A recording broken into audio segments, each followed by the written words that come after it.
जय जगन्नाथ। आपण मानक बहुत बहुत स्वागत आपण को निज चैनल को। दर्शक बंधु, आज आपण को कहबी जदि व्यवसाय रे आपण उन्नति करने को चाहते, व्यवसाय रे आपण बहुत किसी भल लाभ करने चाहते, जैसे कि इनकम होची आपणकर इनकम सोर्स बढ़ाई चाहते, इनकम रो क्वांटिटी बढ़ाई चाहते, तेज आज खूब छोट सुंदर सुंदर प्रतिकार गोटे जोड़े कहबी आपड़ जदि फॉलो करेंगे आपणकर बहुत उपकार ही हम। ता छड़ा जदि आपणकर कौन दशा खराब रू एक्सीडेंटाल जोग रोचे आपणकर जीवन उपरे माने सब बेले हठात किसी खंडिया खाबरा रक्तपात देहरु होची, गाड़ी एक्सीडेंटाल होची, कौन कली झगड़ार हठात फसी जाऊँच आपण अटैक रही चांस बहुत रोचे। मोटामोटी भाव में बाटर घाटे भी जाऊँच कि बिना कारण पड़ी कि भी आपण देहरु रक्तपात होची बा रक्त जाऊँगी बा गाड़ी एक्सीडेंटाल जोग आपणकर हठात हठात हठात हठात होची। तेबे से आज खूब सुंदर प्रतिकार सब कहबी आपण मूल शेष पर्यंत वीडियो देखंतु एवं एबे पर्यंत जदि वीडियो को सब्सक्राइब लाइक शेयर करना तेबे चैनल को लाइक सब्सक्राइब शेयर करने आपण मानक अनुरोध। या छड़ा सब दर्शक बंधु मानक मोर आंतरिक शुभकामना एवं शुभेच्छा। जो मैंने आज प्रथम करी चैनल देखुं से बहुत सारा स्वागत एवं शुभकामना। दर्शक बंधु, प्रभु जगन्नाथ करुणारू आपण मैंने महाबाहु तले सब सुरक्षा रुहतु, दीर्घजीवी होकर रुहतु। माँ महालक्ष्मी का आशीर्वाद सब आपण मान रहू एवं पिला माने दीर्घजीवी हुअन्तु। एबे जी आम प्रतिकार आड़ को ता पूर्व आपड़ जाणी नियंतु मु किए मु होची वास्तुविद बेलाराणी। आपण मानक आगुआ चैनल को स्वागत कर सारी एवं जो मैंने सब समर्थन करिसेंती भल पाइबा देइसेंती सेमानक मोर आंतरिक शुभकामना एवं शुभेच्छा। दर्शक बंधु, आज प्रतिकार में मुझे कहवाक चाहे जदि आपणकर व्यवसाय बढ़ाई चाहते एवं जीवन में व्यवसाय को लेकिन टंका पैसा इनकम सोर्स बढ़ाई चाहते, उन्नति चाहते, तेज गोटे छोट कम करूँ। आपड़ जानी अटारे जो माने मालपुआ टाइप तैयारी हुए अटारे आपण ताकू कौन करेंगे अटारे मोटा करी जमती आमर रुटी तैयारी हुए सेमती मोटा करी तैयारी करेंगे। से किसी गुड़ भी आप मिसई पारे, नड़िया कोरा मिसई पारे बा किसी बादाम जमती आमर पिस्ता बादाम ये टाइप छोट छोट दाना पकई पारे, पकईकि आप मालपुआ टाइप मोटा मोटा करके बा जमती आमर काकेरा तैयारी हुए से भली मोटा करके करतु करके आपन ताकू देशी गुआ घी भाजी पारे, नचेत नहीं ताकू छाणी नियंतु। जोड़े खंड हो पछे आपन तैयारी करके नेकी हनुमान मंदिर रे मंगलवार को मंगलवार दियंतु। तेबे देखिए आपणकर व्यवसाय खूब शीघ्र से गुड़ मिसेकी करेंगे, बहुत जल्दी व्यवसाय आपन लाभ मिलबार हम। बहुत जल्दी आपन व्यवसाय रे जदि काम अटकी जाउची ता बढ़िबे एवं उन्नति हम।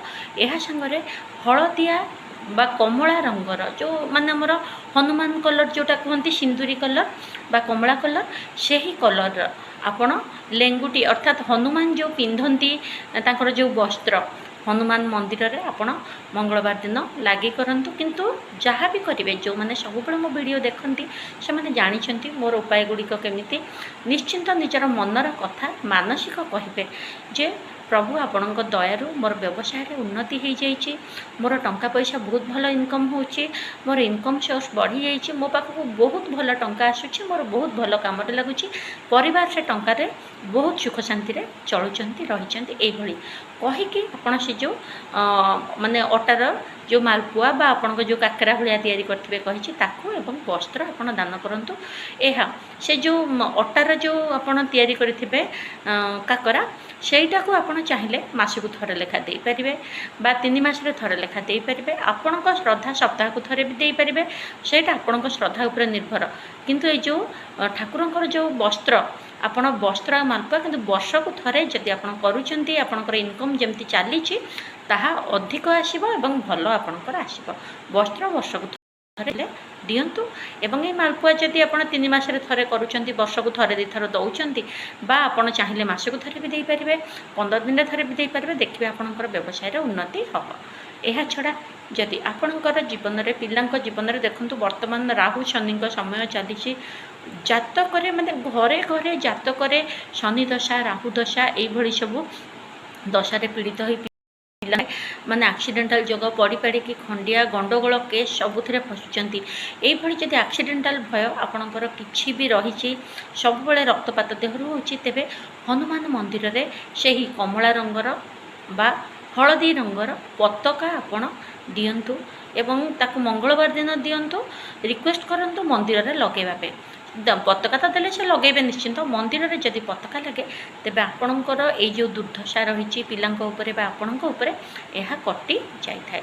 ଏହା ଛଡ଼ା ଯଦି ଆପଣ ଚାହୁଁଛନ୍ତି ଆପଣଙ୍କର ଜୀବନରେ ମାନେ ପିଲାମାନେ ସାର୍ପ ମାଇଣ୍ଡ ହୁଅନ୍ତୁ, ତାଙ୍କର ସ୍ମରଣ ଶକ୍ତି ବଢ଼ୁ, ଧୀ ଶକ୍ତି ବଢ଼ୁ, ତେବେ ଆଉ ଗୋଟେ ଛୋଟ ଉପାୟ କହୁଛି। ଯେଉଁମାନେ ପଢ଼ିପାରିବେ ଅର୍ଥାৎ ଟିକେ ଛୋଟ ପିଲାଙ୍କଠୁ ବଡ଼ ପିଲା ଯିଏ ହେଇଥିବେ, ସେମାନେ ଯଦି ନିଜର ସ୍ମରଣ ଶକ୍ତି ଏବଂ ନିଜର ଶାରୀରିକ କ୍ଷମତା ବଢ଼ାଇବା ପାଇଁ ଚାହୁଁଛନ୍ତି, ରୋଗ ପ୍ରତିଷେଧକ ଶକ୍ତି ବଢ଼ାଇବା ପାଇଁ ଚାହୁଁଛନ୍ତି, ମନେକର ଘରେ କାହାକୁ ବାରମ୍ବାର ରୋଗ ହେଉଛି, ବାରମ୍ବାର ମାନସିକ ଅଶାନ୍ତି ହେଉଛି, ବାରମ୍ବାର ଶାରୀରିକ ଅସୁସ୍ଥତା ରହୁଛି ବା ପିଲାମାନଙ୍କର ହେଉଛି, ତେବେ ସେମାନଙ୍କୁ ପ୍ରୋଟେକ୍ସନ୍ ପାଇଁ ଆପଣ ଗୋଟେ କଥା କହିପାରିବେ। ପ୍ରଥମ ହେଉଛି ସୁନ୍ଦରାକାଣ୍ଡ ପଢ଼ନ୍ତୁ। ହନୁମାନଙ୍କର ସୁନ୍ଦରାକାଣ୍ଡ ପଢ଼ିବା ଦ୍ୱାରା ଘରୁ ବିପଦ ଦୂର ହୁଏ, ରୋଗ ସ୍ୱାସ୍ଥ୍ୟହାନି ଯାହା ହୁଏ, ଯେଉଁ ଲୋକର ହେଉଥିବ ସେ ଯଦି ନିଜେ ପଢ଼ିବ ତାର ସେଇ ସବୁ ଦୂର ହେବ।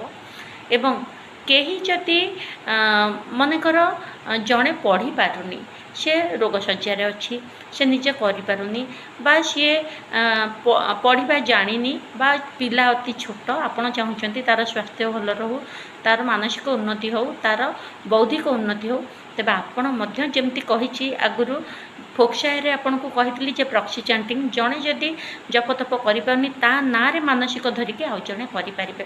ତ ଆପଣ ତା ପାଇଁ ଚିନ୍ତା କରିକି ସୁନ୍ଦରାକାଣ୍ଡ ପଢ଼ିପାରିବେ ଯେ ତାର ସ୍ୱାସ୍ଥ୍ୟ ଭଲ ଅଛି, ତାର ଦେହ ଭଲ ଅଛି, ତାର ମାନସିକ ଧୀ ଶକ୍ତି ବୃଦ୍ଧି ହେଇଛି, ତାର ସବୁ ପ୍ରକାର ଉନ୍ନତି ହେଇଛି, ଏଇଭଳି କହିକି ଆପଣ ସୁନ୍ଦରାକାଣ୍ଡ ପଢ଼ନ୍ତୁ। ଏବଂ ଯଦି ଶାରୀରିକ ଅସୁସ୍ଥତା ବହୁତ ମାତ୍ରାରେ ରହିଛି, ବାହାରକୁ ଗଲେ ବି କିଛି ନା କିଛି ଅସୁବିଧା ସବୁବେଳେ ତା ସହିତ ଘଟୁଛି, ତେବେ ଆପଣ ତା ସାଙ୍ଗରେ ରାମ ରକ୍ଷା କବଚ, ରାମ ରକ୍ଷା କବଚ ପଢ଼ନ୍ତୁ। ତାହା ପଢ଼ିଲେ ମଧ୍ୟ ଲୋକଙ୍କୁ ସବୁ ପ୍ରକାର ସୁରକ୍ଷା ମିଳିଥାଏ। ଦେଖନ୍ତୁ ମାନେ ସେ ଜିନିଷର ନାଁଟା କ'ଣ, ସେ ଯେଉଁ ପୁରାଣ ବା ଯେଉଁ ଲେଖା ଆପଣଙ୍କୁ ପଢ଼ିବାକୁ ମୁଁ କହୁଛି ତା ନାଁ ହିଁ ସେଇଆ, ରାମ ରକ୍ଷା କବଚ। ଅର୍ଥାତ୍ କବଚ ଅର୍ଥ ଯାହା ଶରୀରକୁ ସୁରକ୍ଷା ଦିଏ, ରାମ ରକ୍ଷା ଅର୍ଥ ଯାହା ରାମ ନିଜେ ରକ୍ଷା କରନ୍ତି। ତ ଆପଣ ରାମ ରକ୍ଷା କବଚ ଯଦି ବଡ଼ ପିଲା ଅର୍ଥାତ୍ 10, 11, 12 ବର୍ଷର ପିଲା ଯିଏକି ନିଜେ ପଢ଼ିପାରୁଛି ଏବଂ ଖୁସିରେ ପଢ଼ୁଛି, ସେ ତ ନିଜେ ପଢ଼ିଲେ ତାକୁ ସବୁ ଜାଗାରେ ପ୍ରୋଟେକ୍ସନ୍ ମିଳିବ। ଖାସ୍ କରି ଯେଉଁମାନେ ଖେଳ ଲାଇନ୍ରେ ଅଛନ୍ତି, ଖେଳାଳି ଯେଉଁମାନେ ନ୍ୟାସନାଲ୍ ପ୍ଲେୟାର ହୁଅନ୍ତୁ ବା ଯେମିତି ଷ୍ଟେଟ୍ ଲେବୁଲ୍ ପ୍ଲେୟାର ହୁଅନ୍ତୁ ବା ଏମିତି ସାଧାରଣ ଖେଳୁଛନ୍ତି, ସବୁବେଳେ ପଡ଼ିକି ଆଣ୍ଠୁଗଣ୍ଠି ଖଣ୍ଡିଆ ହେବାର ଚାନ୍ସ ରହିଛି ବା କୌଣସି ଅସୁବିଧା ବି ରହିଛି, ମାନେ ଖେଳ ଲାଇନ୍ରେ ତ ସବୁବେଳେ କିଛି ନା କିଛି ଆଘାତ ଲାଗିଥାଏ, ସେମାନେ ଯଦି ସୁନ୍ଦରାକାଣ୍ଡ ବା କିଛି ନହେଲେ ବି ରାମରକ୍ଷା କବଚ ସବୁବେଳେ ପଢ଼ୁଥିବେ, ନିଶ୍ଚିନ୍ତ ପ୍ରତ୍ୟେକ ଜାଗାରେ ତାଙ୍କୁ ରକ୍ଷା ମିଳିବ। ପ୍ରତ୍ୟେକ ଶରୀରର ସବୁ ଅଙ୍ଗ ମୁଣ୍ଡଠୁ ନେଇକି ପାଦ ପର୍ଯ୍ୟନ୍ତ ରାମରକ୍ଷା କବଚରେ ଅଛି କେଉଁ ଭଳିଆ ସୁରକ୍ଷା ମିଳିବ ବୋଲିକା, ତାହା କବଚ ଭଳିଆ ହିଁ କାମ କରେ। ତ ଆପଣଙ୍କୁ ଆଶା କରୁଛି ଖୁବ୍ ସୁନ୍ଦର କଥା କହିଛି, ଆପଣ ବୁଝିକି ଯଦି ନିଜ ଜୀବନରେ ଲଗାଇବେ ମଙ୍ଗଳ ହେବ, ଆପଣଙ୍କର ଉନ୍ନତି ହେବ, ଜୀବନରେ ସବୁ ପ୍ରକାର ସୁଖ ଶାନ୍ତି ଆସିବ। ଏଇଟା ମୋର ପ୍ରଭୁ ଜଗନ୍ନାଥଙ୍କ ପାଖରେ ଆପଣମାନଙ୍କ ପାଇଁ ସବୁବେଳେ ପ୍ରାର୍ଥନା। ଆଶା କରୁଛି ଆପଣମାନଙ୍କର ଉପକାର ହେଲା ଭଳିଆ କିଛି କଥା ଆପଣଙ୍କୁ କହିଛି। ଭିଡ଼ିଓକୁ ଲାଇକ୍ କରନ୍ତୁ, ସେୟାର କରନ୍ତୁ, ସବସ୍କ୍ରାଇବ୍ କରନ୍ତୁ, ସବୁଠୁ ଅଧିକା ଆପଣମାନଙ୍କର ଭଲ ପାଇବା ଦିଅନ୍ତୁ ଏବଂ ଆପଣମାନେ ବହୁତ ଭଲରେ ରୁହନ୍ତୁ, ବହୁତ ଖୁସିରେ ରୁହନ୍ତୁ, ସବୁବେଳେ ହସୁଥାନ୍ତୁ। ଦେଖା ହେବା ନେକ୍ସଟ ଭିଡ଼ିଓରେ। ଜୟ ଜଗନ୍ନାଥ।